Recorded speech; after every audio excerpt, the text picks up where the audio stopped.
Now welcome to another lightning response video, where I'm going to try to get to a few questions this time, giving some truly lightning responses to a few of them, starting with this one from D.W. Dunphy, who asked, "Hey Thor, do you think the discourse surrounding Star Wars often is as detrimental to the brand as the products themselves? For example, we haven't had a theatrical movie since Rise of Skywalker, and many say they need to get a movie in theaters again fast. Others will say there's too much Star Wars on TV now and the quality is lacking. They need to slow their roll. The problem seems to be a lack of coherence in all the ways Star Wars is distributed presently, but that doesn't stir the hot take crew, honestly. So we get endless talking points of the too much, not enough variety, and does this contribute to the impression that Star Wars fans have no idea of what they actually want? I think everyone says, I just want good Star Wars, but we all talk ourselves to death about what that actually is." I mean, in a way, I actually do think it is as simple as people or fans just want good Star Wars. And if it were good on a much more consistent basis, then obviously a lot of the debate around things like what should it be, or are we getting too much or too little, they would kind of go away or be taken a lot less seriously. If things were good for the most part, it'd be more fun talk and speculation in this franchise rather than everything being a life or death. It'd be more people saying, well, it'd be cool to get this show or that, instead of always being like, this is what they need to do to save Star Wars or else. Problem with that is, there's rarely ever going to be a consensus among fans about what is good Star Wars or what isn't, because that's far more subjective than objective. Nor do fans always even know what they really want or don't want till they actually get it. I think Andor is a perfect example of both of these. Before it ever came out, many people were kind of saying, what's the point of this show? Or no one is asking for this. There were few people out there genuinely excited for it, but certainly there were some. And then it came out, and a lot of those people who said it was going to be a waste of time, they now regard it as some of the best Star Wars ever, bar none. While others, maybe even some of those who had high hopes for it or thought it was going to be good, they don't even think it should be qualifying as real Star Wars for this reason or that.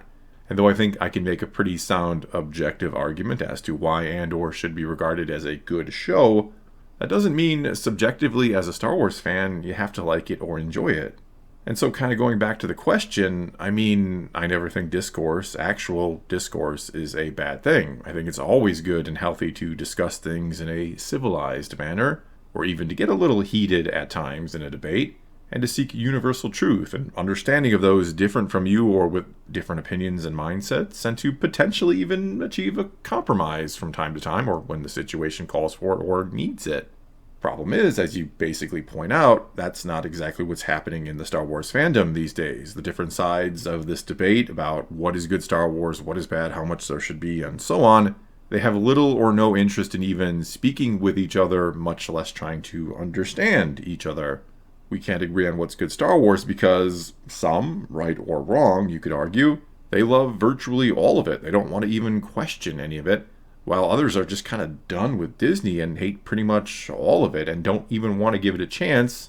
And so, obviously, with these two sides, it's going to be very hard to find any sort of middle ground. And so, instead of anything resembling actual discourse, it's just a war where two sides keep giving their hot takes and yelling at each other about why they're right and the other side is dead wrong, which is obviously not only rarely, if ever, going to lead to anything productive or constructive, but it certainly can be confusing to anyone on the outside looking in and who is maybe trying to figure out what exactly is the right course of action for Star Wars. What shows and movies do fans actually want, and how much is too much or too little when it comes to total content? But then again, it's not like Disney really seems to care about what the fans want anyway, so I suppose there's that. Alright, and now let's move on to this question from MH472, who asked, "Hey Thor, I have always wondered Palpatine's plan, or the George Lucas Palpatine's plan. I mean, as I watch the prequels and the Clone Wars, I'm always wondering how much of what is happening is all a part of the plan, how much isn't, and how much doesn't matter to Palpatine either way. For instance, in Attack of the Clones, is Jango's job really to kill Padme to make Gunray happy? Or is it to lead Obi-Wan to everything he needs to see on Kamino and Geonosis to start the war? Not to mention bring Anakin and Padme together. Or a simpler example, did Mace legit beat Palpatine, or did Palpatine see to it that he was a helpless opponent just in time for Anakin to walk in? There are a lot of things like this that I wonder about and would be curious to hear your take on. I tend to lean towards a lot of it was Palpatine's plan, and I say that mainly because of his line in Return of the Jedi about everything proceeding as I have foreseen. He says that like a guy who has had some visions before that came to pass, or had plans that kind of worked out exactly how he thought they were going to work out, even if they were a little far-fetched or hard to believe they would work out that way. As for what exactly was part of the plan and what maybe was more a happy accident, well, I tend to think everything with Kenobi finding the clone army was more happy accident. He may have hoped for that. He may have kind of foreseen a Jedi eventually stumbling into it. But that seems like a lot of coincidences in a row that needed to happen, if that makes sense. When it comes to Padme and Anakin together, I think that is absolutely a part of the plan. That is a big part of the plan. I'm sure Anakin has rambled on to him before about his fascination with the senator from Naboo, and Palpatine saw the perfect opportunity to destabilize him further by using Padme, knowing, of course, the relationship he had with his mother or the fears he has with his mother. The big one then is the Mace Windu. Did he throw the fight or did Mace actually beat him? I tend to lean towards he threw that fight. I know a lot of people think Windu beat him fair and square, but I really think he could sense Anakin was on his way and he somehow managed to just time that thing perfectly. And he just put all his eggs in the Anakin basket. He was either going to turn on Windu and turn to the dark side, or Palpatine was going to essentially lose. Again, I think a lot of people will disagree with that, but that's always kind of been my take. Alright, and let's stick with some Palpatine questions and move on to this one from Michael Fuller, who asked, "Hey Thor, how would you feel about the possibility of seeing a young Palpatine clone in the Bad Batch, though some believe it's Snoke in one of those cloning chambers?" I think that will depend on just how directly they want to tie this all into the sequels. Because if they really want this to be the setup of Palpatine's return, or a big framework of it, I think there's a pretty decent chance we see some clones of Palpatine, or maybe the clone of Palpatine, aka Dathan, who is the father of Rey. I think there's maybe a chance we'll see him, even though I don't think that would line up so well with Shadows of the Sith, which is a book about him and about Rey's mother and about Rey herself and how Luke and Lando go looking for him a couple of years before the sequels and all that. But then again, that would mean that Dave Filoni cares about aligning with what the books are doing. So yeah, I think there's a chance we could see Dathan, and I think there's a pretty good chance that we'll just see a generic clone of Palpatine at some point in this series, and maybe even get the explanation for Snoke. Alright, and speaking of Snoke and Palpatine, now we move on to this question from R.H. Stepchild, who asked, "Hey Thor, I have a relatively simple question for you. In your opinion, why did JJ bring Palpatine back instead of Snoke? He certainly could have the dead Snoke be a clone and have Snoke say he was Palpatine all along, since in Force Awakens we were told he has watched everything play out. The way I see it, Palpatine coming back is to win over old Star Wars fans, but those are essentially fans who wanted to know who Snoke was, hence all the theories. And if they are meant to reset the chessboard, both villains are rehashes. Now that all the dust has settled and we have had a half-decade to hear any explanations, why Palpatine over Snoke?" And I think you kind of had the answer in there. I think he is just more familiar. I think people, older fans or maybe more casual fans who just never really even cared about Snoke, they're certainly going to know who Palpatine is. They're certainly going to be, I guess, excited for his return. They probably thought, especially going into it, there would be some kind of like, oh, look, Palpatine had this grand plan all along that is being unveiled. Not that he would just somehow return. And so, yeah, I think it's just a matter of the name Palpatine holds far more weight than Snoke. So if you're trying to kind of salvage the trilogy, which is, I think, what they were trying to do with Episode 9, they had kind of dead-ended the story in The Last Jedi. You just bring in the bigger name and hope for the best. Then we move on to this question from Rainy Carnival, who asked, "Hey Thor, if you could ask George or Lucas anything, what would it be?"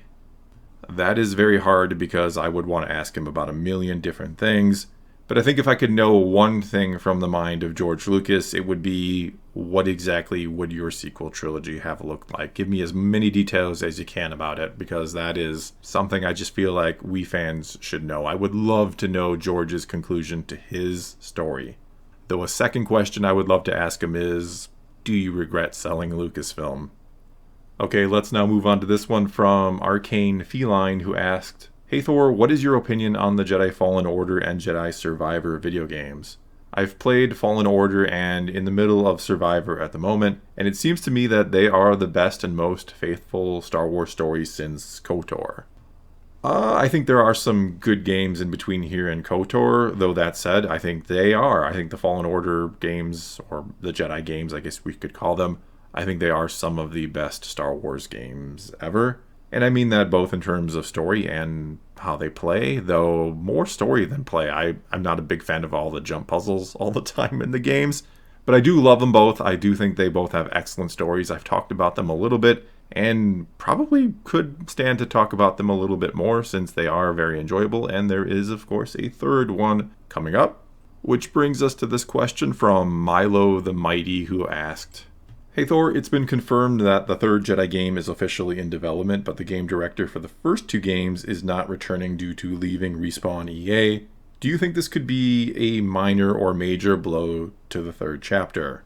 They then go on to point out that this isn't the first time that Star Wars has had a little difficulty releasing a third game in the series, and then point out that Cal is one of their favorite Jedi of all time, Cal Kestis, and that they really enjoy the story of the Mantis crew and have fears over what could happen to the third chapter of this game.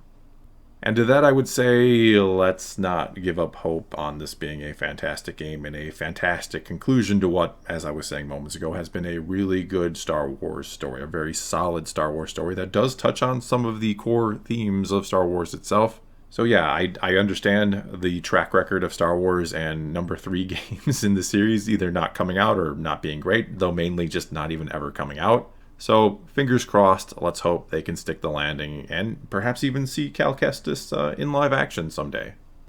Okay, and kind of sticking with games, we have this question from Wings of Freedom, who asked, Hey Thor, with Henry Cavill starting up a Warhammer 40k live action verse, do you think you might ever join the rest of us Star Wars fans in that universe? It can more than rival Star Wars and has many elements that appeal to the Star Wars fan base. I could see it becoming the next big thing. Warhammer 40k is certainly something that has been on my list of things I have wanted to check out for a very long time and just haven't for whatever reason. And now with Henry Cavill coming into the picture or doing his own live action show, and with me being a gigantic fan of him, yes, it is something I am absolutely going to look into and hopefully into the very near future. I don't want to say when or if I'll talk about it on the channel, but certainly personally it is something I will look into and we'll go from there. Alright, and final question, and we'll stick with the video game theme. This one comes to us from Darth Rage, who asked, Hey Thor, do you think it's possible to make Starkiller from the Force Unleashed series canon to Star Wars? He is one of my favorite characters from the Star Wars video games, and I want to see him clash with Ahsoka. I'm fine if they tone down his Force powers and change his backstory just a bit, but I will not tolerate if they ruin his character. On top of that, is it possible, or even a good idea, to make non-canon characters like Kyle Katarn or Dash Rendar canon? I think bringing Starkiller into the canon would be very tricky, and not just because he is generally thought of as a very OP type character, but because he is very much a fan favorite. As you kind of point out, you're not going to tolerate anything less but getting him right, which is, I don't think that's going to be very easy to do, because we already have things like the Inquisitors running around, we already have a lot of other stories that kind of would be hard to neatly fit him into, if that makes sense. As for characters like Kyle Katarn or Dash Rendar, well, I think Dash Rendar could certainly still fit in there, and I think you could probably still squeeze Kyle Katarn in there. Now, do you want to do that? Because again, you have the same problem of these are fan favorite characters, and Disney doesn't exactly, or Lucasfilm under Disney, doesn't exactly have the best track record with bringing characters over. Just look at Thrawn and how many are disappointed with him. So I don't know. I don't know if it's a good idea or not. Certainly if they could execute it well, I'm all for it, but of course, the problem is, can they actually execute it well? Alright, well that is going to be all I got for you this time. Now it is your turn to take to the comments below and tell me what you think of my responses to any of these questions. Or, of course, you can always leave a question for a future lightning response video. You just got to start your comment off with Hey Thor and then ask away. Whatever you choose to do, though, leave a comment below. Let's talk some Star Wars. And until next time, thanks for watching.